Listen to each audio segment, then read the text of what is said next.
Formation are going to pull this one out. 28 points you came back from for one of the best comebacks in NFL postseason history. How did this team do it?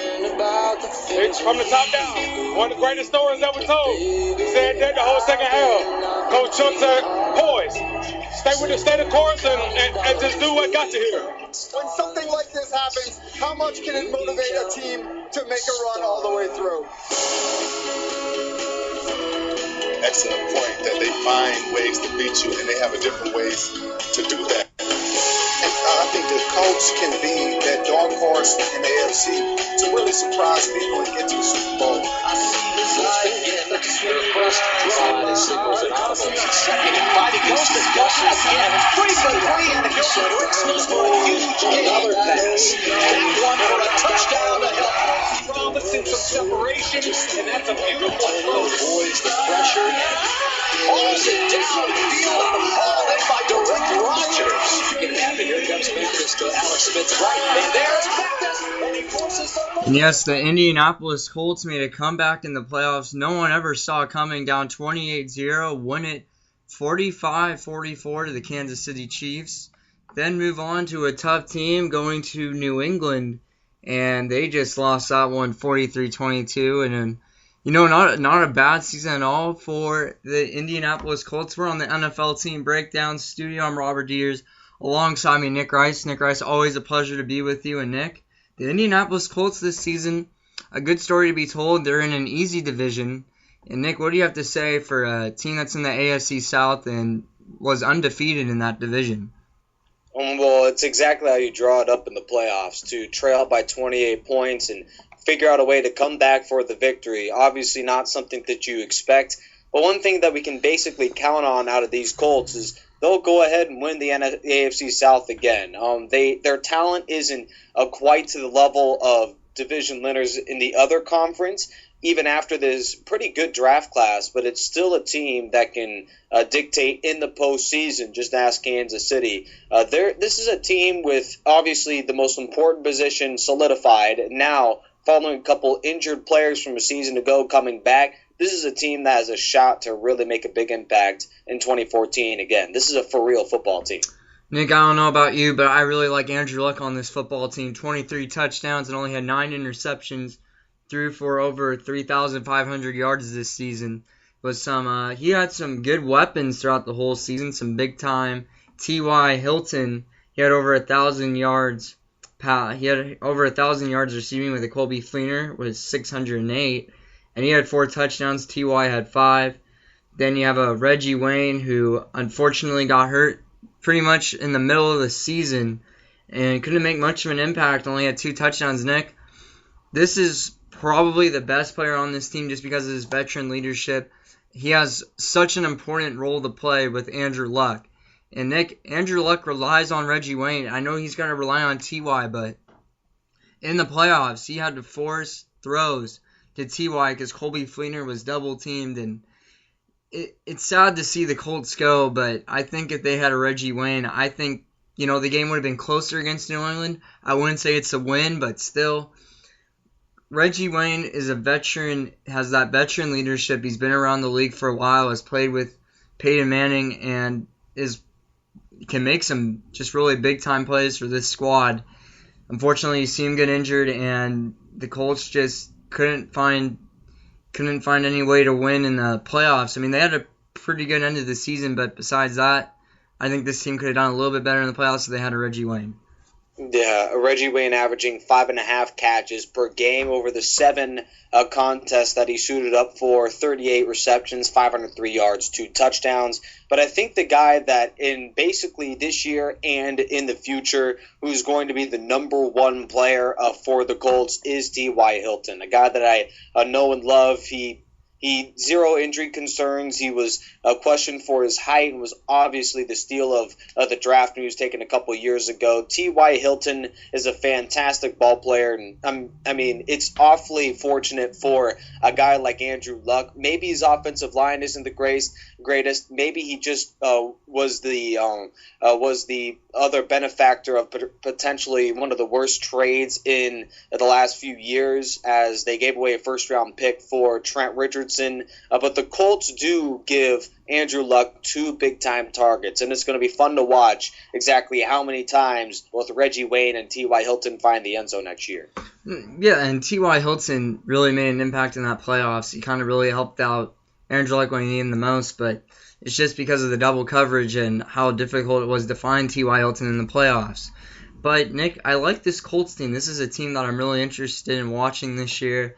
The linebacking core is a lot stronger, as we're going to be talking about later on in the show. But, the quarterback position, I have no problems whatsoever.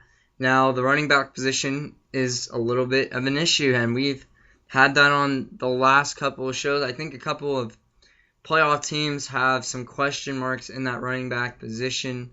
But, Nick, we have the Baltimore Ravens, who had some concerns with the Ray Rice.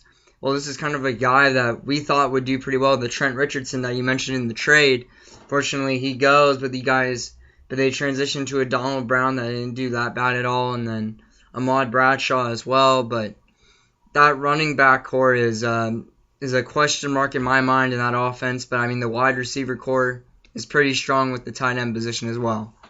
Yeah, obviously, this is a pretty solid offensive crew, but they do embody potentially the worst offensive line in the AFC South. When you talk about players coming in that basically were thrown out of other teams, they were backup and third-string players on other ball clubs. This offense is potent. It has a chance to really make an impact, and also keep your eyes out for former New York Giant Hakeem Nicks, taken in the free agent department, to just add another toy to Andrew Luck's heavy arsenal. But one thing I do want to add is that that offensive line, last year it was serviceable. This year it's a flat-out mess. When you have your third-string Khaled Holmes that's going to start for the Colts this year at center, they had Samson Satele, who wasn't half bad, but now Indianapolis, outside of an Anthony Costanzo, that's the one concern I have. The Colts are pretty good, but your offensive line has been a liability for years, and it may haunt them in the playoffs again. The Patriots took advantage of that a couple weeks, during the divisional round. When we get to that O-line, I think it's going to be just rebuilding, and it's going to take a while. It's going to probably take 2 to 3 years to get a solid O-line together. They just got to make some big free agent picks and some draft picks that they did in 2014. They made one pick in the second round that could potentially help them. And also, just looking at it, sacked 32 times doesn't really help Andrew Luck out. But Nick, he has a good wide receiver core that can get wide open pretty quickly. But they still, Nick, this team got wins no matter what. They were 11-5. They were 6-0 in the AFC South. But Nick, what was very interesting to me is they're undefeated. They were undefeated in their division, but had 3 straight. I don't know if that's all that interesting. Okay, what I'm trying to point out is they lost to San Diego, they lost to Miami, and they lost to Denver. Well, yeah, when you take a look at the Colts against, they got the win over Denver. My bad. But against teams that actually that are playoff teams, I believe the Colts are as close to winless as you can possibly get. They did defeat the Kansas City Chiefs in the regular season as well. But other than that, a loss to the Bengals, a loss to the Rams, to the Cardinals, loss to the Chargers, and the only real team that they beat was in Week 3 against the 49ers. San Francisco, that's the basically lone win where you look at the Colts and you say, hey, look, this was a victory led by Andrew Luck, and that team really came together. Other than that, interesting scenario there where the Colts are nearly winless against playoff teams. They did not lose to Denver, by the way, folks. They did beat them 39-33, but Nick, you're counting out also another win they got. Let's remember they beat the Seattle Seahawks. They beat some of those NFC teams, but they also got beat up by some too. Lost to St. Louis and lost to Arizona.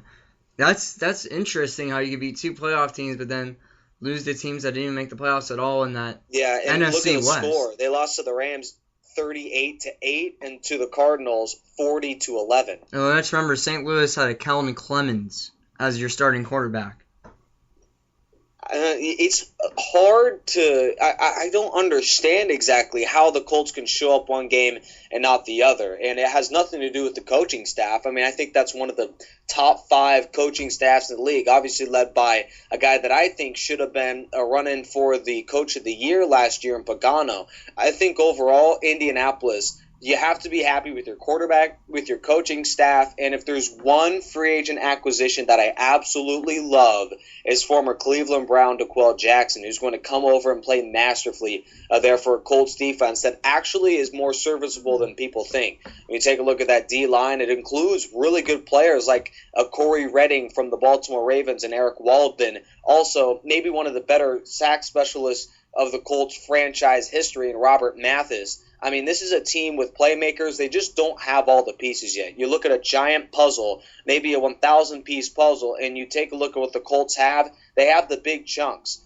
They have the sky. If you take a look at the sky, if you're taking a look at a huge picture, you have the skyline, you have the sun, you have the ground, you have everything. It's just the little details that make the puzzle what it is that the Colts are missing right now. Nick, their linebacking core is pretty damn solid. I mean, it's gonna. I think this is gonna be pretty scary. This linebacking core for the defense. You can't question the secondary without it. Antoine Bethea, but I know he went over to the 49ers. So he's gonna help out a lot for us, but because we lost Dante Whitner. But Antoine Bethea, man, this guy was he had some pretty nice numbers. He had 110 tackles. Could get to that quarterback with 1 sack.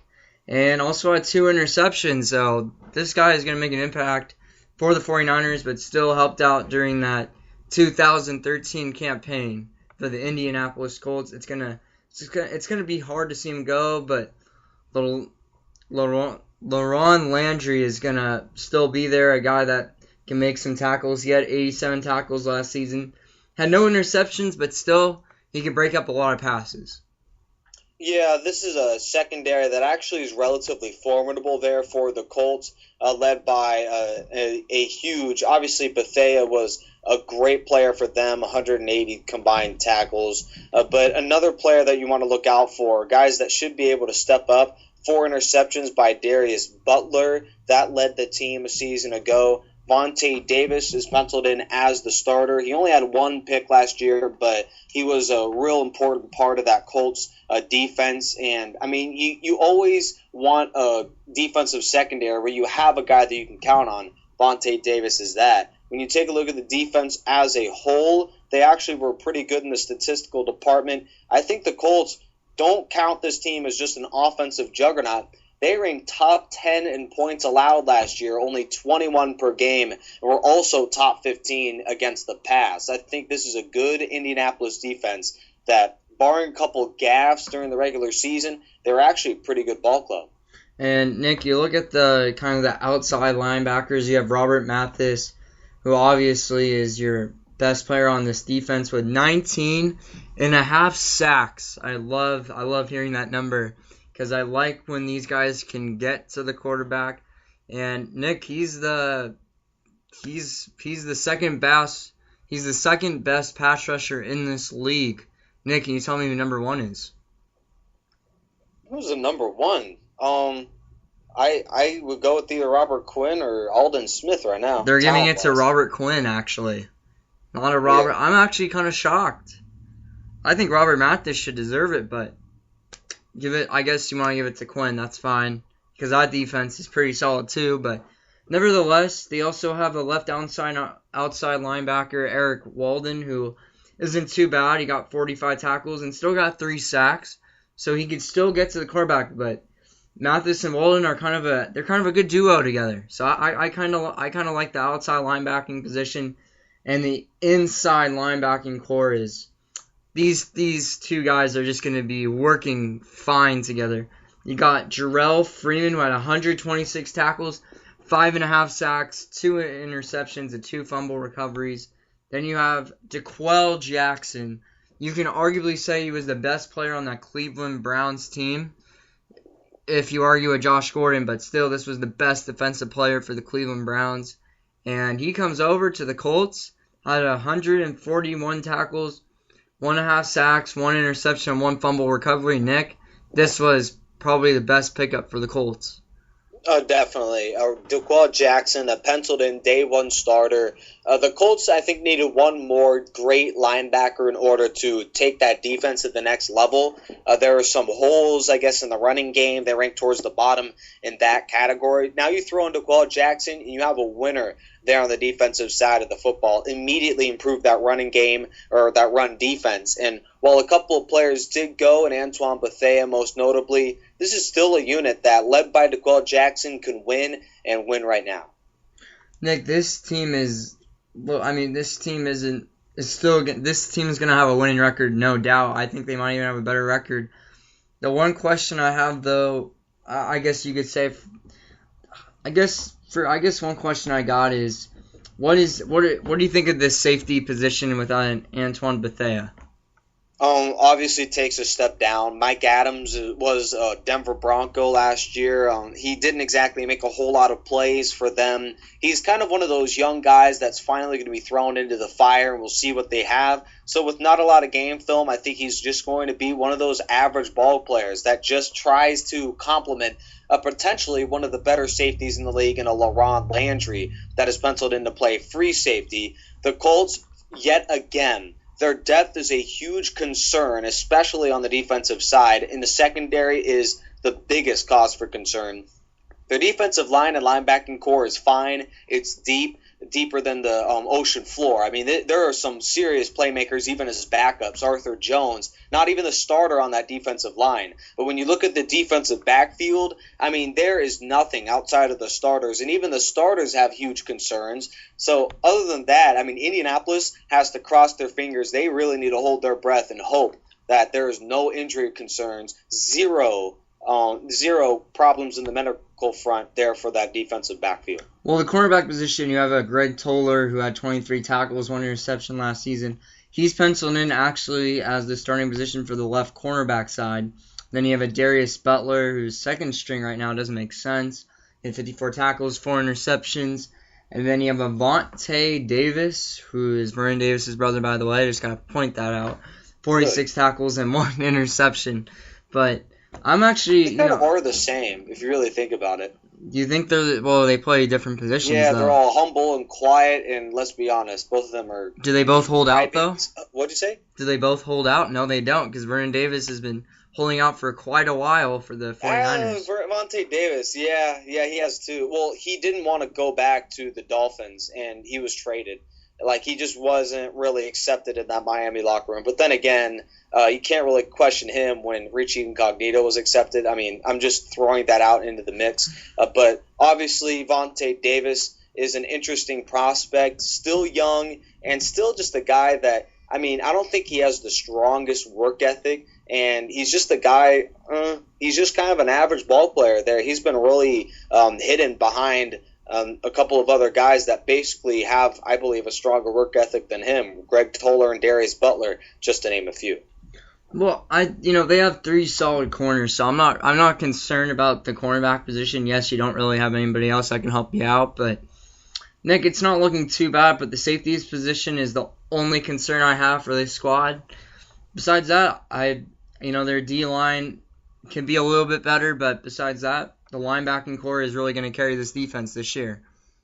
Yeah, I think overall DeQuell Jackson is the steal of the AFC South, a free agent acquisition, if you will, a big pickup for them. Expect DeQuell Jackson to be in the running. I mean, not for Defensive Player of the Year, but for maybe a comeback Player of the Year. He was definitely somebody that was hidden in that Cleveland Browns defense, should be able to thrive under Indianapolis, especially because of that front four. It'll allow him to create a lot of big plays. Nick, how much of an impact did the first pick overall for the Indianapolis Colts in 2013 Warner make from Florida State? He didn't really start, but I mean, you got 2.5 sacks this season.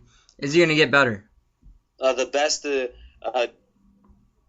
Joe Werner, obviously not a household name quite yet, may make a bigger impact. The Colts the last couple years, they've done solid in the free agent department, but they have been below average in the drafting aspect outside of a steal in T.Y. Hilton. And then obviously they took the lock of the 2012 draft in Andrew Luck.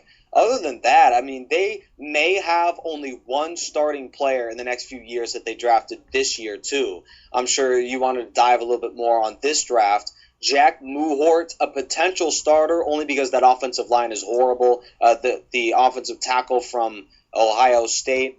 Potentially the only other player that could start there for this team is a Dante Moncrief, which off of a deep wide receiver class in the draft was actually a pretty solid late round pickup, 26th overall pick in the third round. Jonathan Newsom, concerns on him. He's one of those players that has potential, but he'll be a developmental pick. And then Andrew Jackson and Ulrich John, they round out the pack.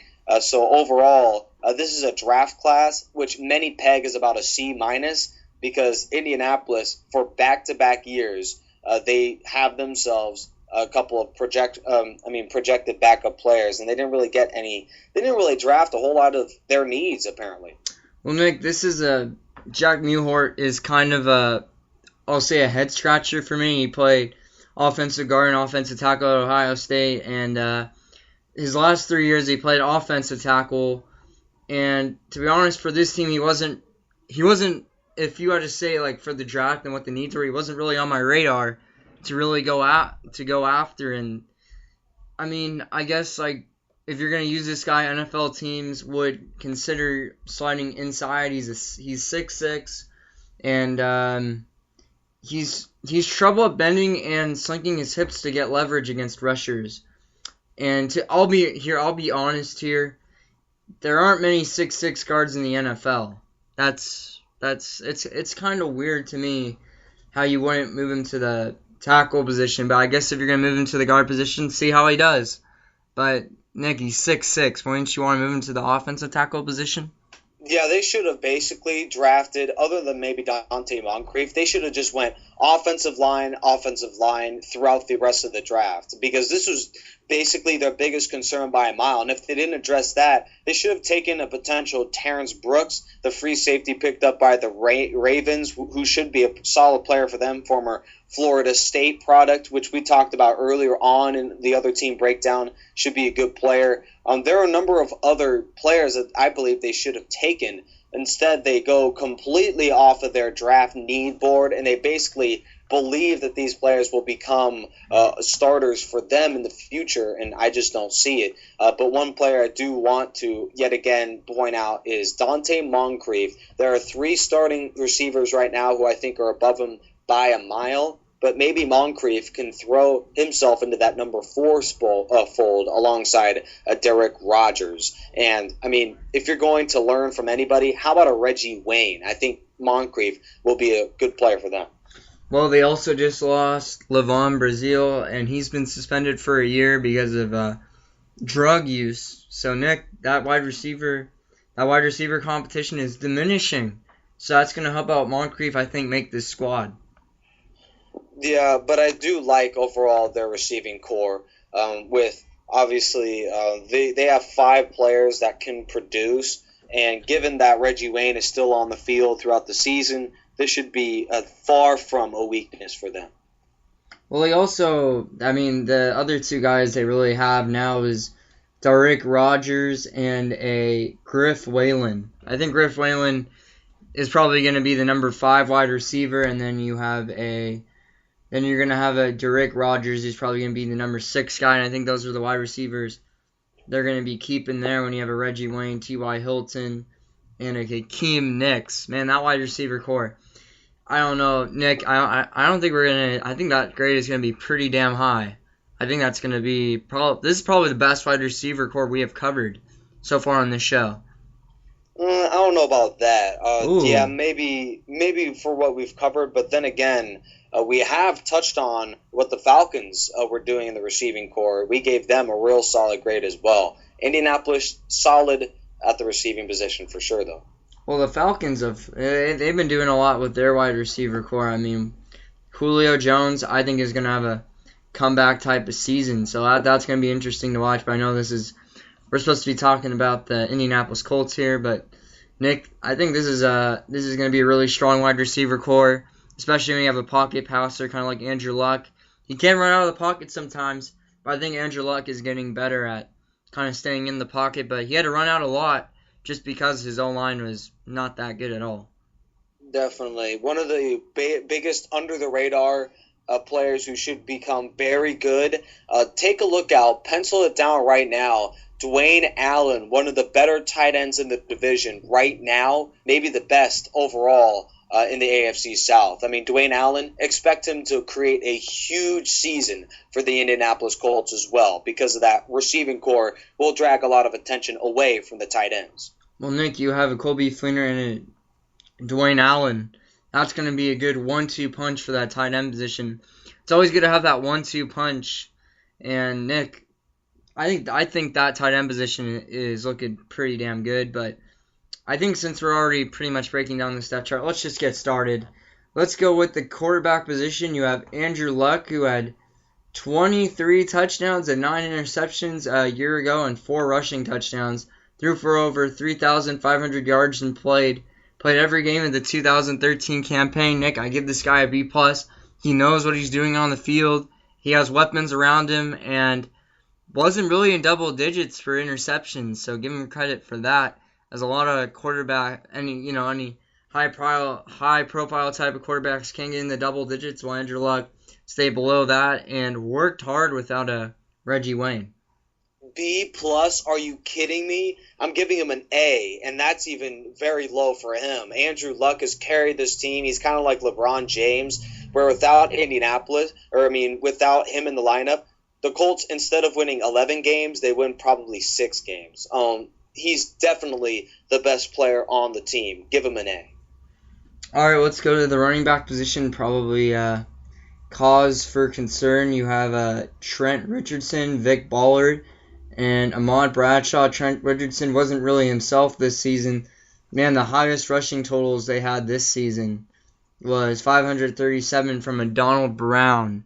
Nick, I don't know what to say. I think this is rebuilding. Trent Richardson really came from Cleveland and didn't really do that much.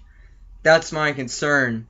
Everyone thought that he had high expectations coming in to Indianapolis. Well, that didn't really happen. Donald Brown, not too bad. I think I'm going to give him a C+. Yeah, about a B- for me, because I do like what Vic Ballard brings to the table, and Ahmad Bradshaw is a relatively serviceable back there for the Colts, and Trent Richardson isn't that bad, isn't as bad as everyone put him out to be. It's just, I'm sorry, we're going to say it one more time, that offensive line hasn't helped him out ever since he got into the building. I mean, he has basically faced opposing defenses even before kickoff. I mean, this offensive line is no good outside of an Anthony Costanzo. Definitely a cause for concern. May be the reason why Trent Richardson is struggling and may have his career go down in the dumps because there basically is no help for him. Luckily, though, Andrew Luck helps at least a little bit in the passing game. Well, Nick, let's move on to the wide receiver core. You have Reggie Wayne, T.Y. Hilton, Akeem Nicks, and Dante Moncrief, who's a second-round pick for the squad. Nick, I got to say this wide receiver core is pretty damn strong when you have a Reggie Wayne who brings that veteran leadership and can make some big-time plays with a T.Y. Hilton, who you can rely on all season long, and Akeem Nicks. Nick, this is one... There's been a lot of big free agent pickups, but on the offensive side, you got to say Akeem Nicks is that big guy you needed in that wide receiver core. I'm going to give him an A-. I'm going to give him about a B+, just a real solid receiving core. Expect this team to at least have 25 to 30 receiving touchdowns this year, because all to the receivers. I mean, there are 3 guys that Andrew Luck can go to, not a problem. T.Y. Hilton, Reggie Wayne, and Akeem Nicks, who I believe is the under-the-radar performance of the year there for the Colts.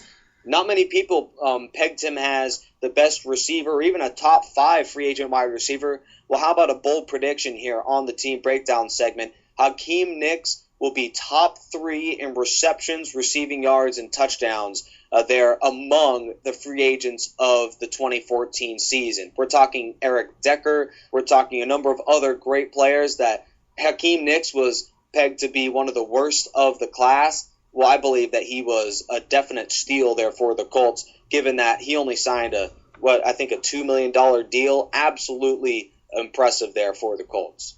Nick, I'm not going to say he's going to have the most touchdowns, but I think he's going to have the most yards and most receptions out of that free agent wide receiver class. But let's move on to a 1-2 punch in that tight end position. You have a Colby Fleener who stayed healthy throughout all 16 games at 52 receptions for 608 yards and 4 touchdowns. Then you have Dwayne Allen, and he got the injury and didn't come back. But Nick, you got to say, I think Dwayne Allen's going to come back and have a great season for this squad. Definitely a guy that should be able to become the number one target for the Colts. He's in the same draft class as an Andrew Luck, and I think he should develop into potentially the favorite security blanket there for Andrew Luck. A B+ for me. I'm going to give him B+ too. I like the tight end position. I like when tight ends have that 1-2 punch. I think when you have targets for Andrew Luck, you got tight end and you have a wide receiver core to look for. Now let's move on to that O-line that's been struggling. Anthony Constanzo, Donald Thomas. These are the penciled-in starters, by the way. Khalid Holmes, who was a part of that 2013 draft class. Then you have a Jack Mewhort and a Gosder Cerelius. Nick, they got the right guard, but what was interesting was they also drafted another O-line pick in 2013, Hugh Thornton, and he started 12 games, but now they got another right guard who, as I said, is a question mark for me. Why do you put him at right guard? Well, I think you could have put him at a tackle position, but Jack Mewhort, I hope he makes an impact somehow, a 6'6" guard. Let's see what happens. The O-line's going to struggle probably once again, but I think Andrew Luck might get sacked in the high 20s or low 30s this season. Yeah, I think we've made our point. I'm going to give the offensive line about a C. Just huge concerns, and the right tackle is named Gosder Cerelius. Gosder Cerelius. My bad. That's pretty difficult to say, but I'm going to give him a C-. I don't really like this O-line, to be honest with you. Not one of my favorites, and watching him on film, you could really see how they just struggled. But let's move on to another side of the football that I think me and Nick can both agree that this is a pretty strong side for this team. You got a Corey Redning, a Josh Chapman, and Ricky Jean Francois on that D-line, nice. Nick. I got to really say, I think the D-line's not too bad. I think it's a B. They get the job done. And it's, they get to the quarterback, and they can also get some big tackles on that running back. Yeah, a player to look out for is Arthur Jones, former Baltimore Raven. He's entering, I believe, his 4th or 5th season in the NFL and should be able to come through as a big rotational player there for the Colts. They have 4 players on that defensive line that should make an impact. A B, I think, is a real good grade for them. And can Arthur Jones rotate in every position, you think? Everything but a defensive tackle. He's a big, about something like a 280, 290. He's definitely one of the better defensive linemen for them, but, don't expect him to go out of control there. They just have a number of guys that are serviceable players there for the Colts. All right, let's move on to a strong side of the ball here. You have the left outside linebacker Eric Walden, 45 tackles, 3 sacks, and 1 fumble recovery a year ago. Then coming from the Cleveland Browns, DeQuell Jackson had 141 tackles, 1.5 sacks, 1 interception, and 1 fumble recovery. Then you have Jarrell Freeman, who led your team in tackles a year ago with 126 tackles, 5.5 sacks, 2 interceptions, 2 fumble recoveries. Then you have a Robert Mathis, who had 58 tackles, 19.5 sacks. Nick, I really like this linebacking core. I think when you have Freeman and Jackson in the left and right inside linebacking position, man, that's pretty scary for running backs to look at. But I think I'm gonna give this squad a damn. This is hard because you also have a Robert Mathis. Those are 3 solid linebackers right there. I gotta give it an A-. I wanted to give it an A-, about a B+, because, Robert, you can't expect Mathis to be as good as last year. He's getting really old in that Colts linebacking core, and there are some questions off the field about whether he was charged with drug allegations, but they eventually subsided. I don't know if it's true, but nevertheless, we'll throw that out, all the speculation. I mean, even with that out of the window, Robert Mathis, going to take a real quick look at him. He's been, for an eternity, the anchor of that defensive line. Obviously, no Dwight Freeney, but still a couple of solid players for them. But he's reaching the ripe young age of 33 years old and has been basically the go-to player for the Colts for quite some time. 111 career sacks for Robert Mathis, which should be up there among the best in franchise history. But a B+ I think is a good grade for them. Well, Nick, this is I'm kind of just looking at his stats right now, and something really interesting. The last time he had double-digit sacks was in 2010, and 2011 he had 9.5, and then the 2012 he had 8. I could kind of see where you're coming from, but the thing is, the one thing that really concerns me is that he went from 2003 to 3.5. 2004 he rose that up to 7 sacks, so that's 10.5.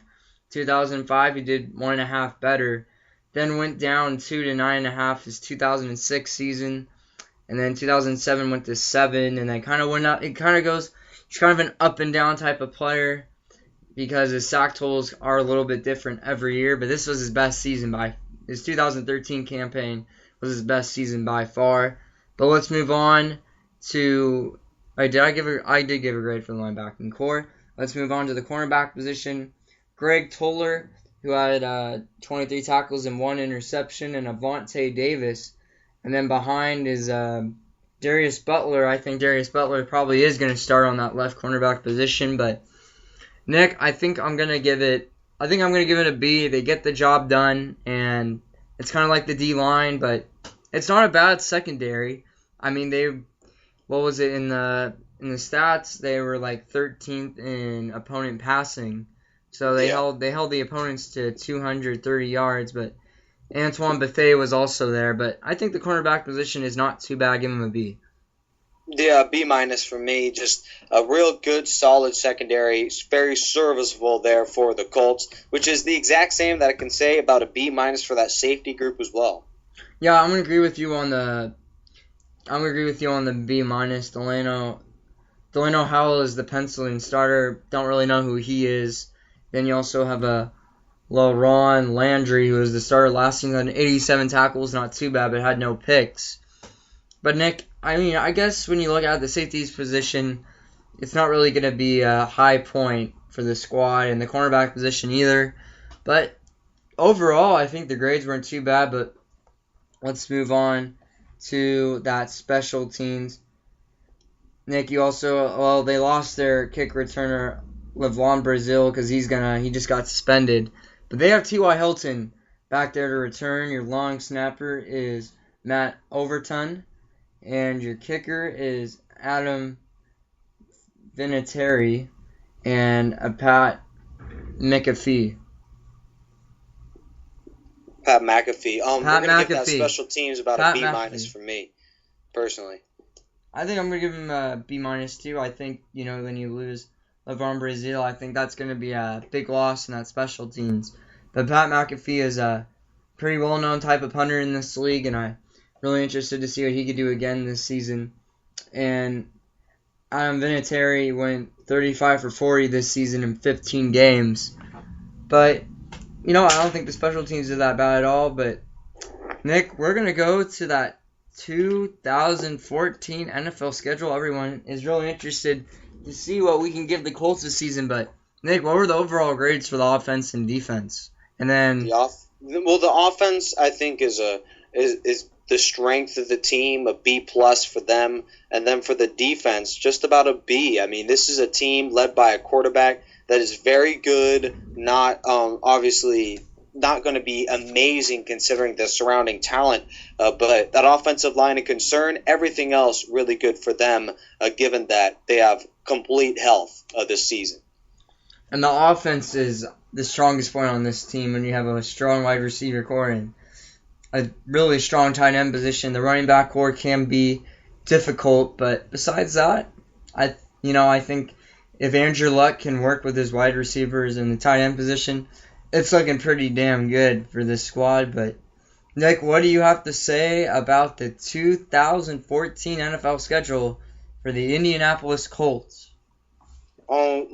Taking a quick look at this schedule, obviously it starts out extremely hard with 2 night games, one against the Broncos in Denver and then home against the Eagles. It gets a little bit easier, then following the bye, it gets definitely a little bit more rugged as well. After a Week 9 game at the Giants, a bye week, then home against the Patriots, and then a couple weeks later, it's the Redskins in their house as well. No slouches there. But overall, not the toughest schedule considering that division is far from elite.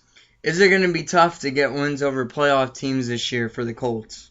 It always is tough to get wins over playoff teams if you're speaking of any team in the National Football League. But actually look out for, don't be surprised about one matchup that the Colts may struggle with. And listen, you talked about a 6-0 record last year against the division. Well, that may go down this year. Look out for Tennessee, especially over there in LP Field, because they may have something to say about a Colts team that has been running the show for quite some time. Look out for a potential upset with Tennessee and maybe even Houston. They have always been a team that you can expect to potentially win at least one of those games, and the Texans may finally have themselves an elite defense. Nick, one thing I'm going to say before we get to the schedule and about the Houston Texans in the schedule, Nick, the only reason why I say the Texans might have a shot is because of J.J. Watt and Jadeveon Clowney.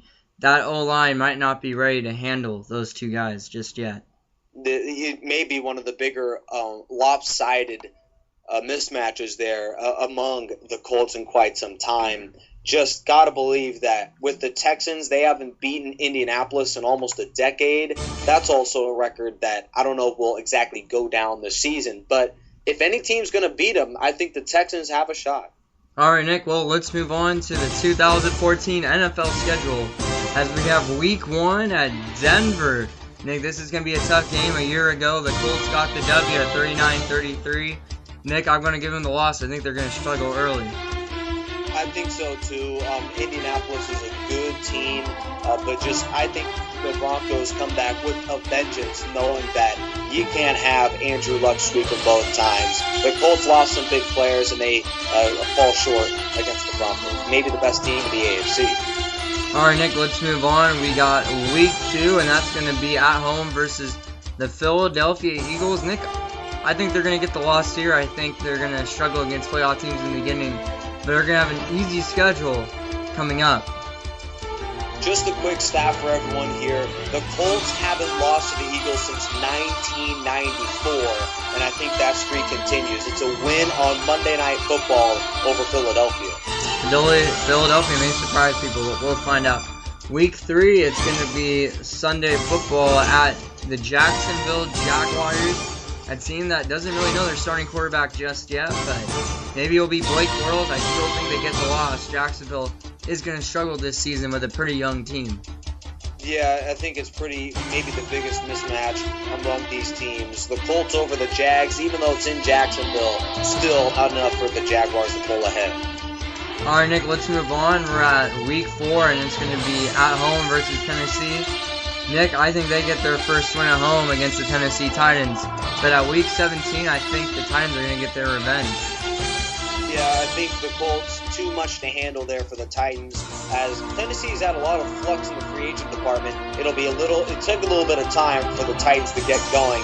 Not enough time for week number 4. All right, let's move on to Week 5 at home versus the Baltimore Ravens. Nick, what did we say for that one? Yeah, we said both the Colts win, both of us do, over the Ravens. All right, let's move on to Week 6 at Houston. Nick, I think this is actually going to be my upset, probably not yours, but I think Jadeveon Clowney and J.J. Watt get the job done at Houston. I think that the Colts are just too good for them to lose to a team that is still in flux and lose their quarterback. The Colts defense is pretty good as well in their own right. They're a solid group, and they made whoever's starting at quarterback, they made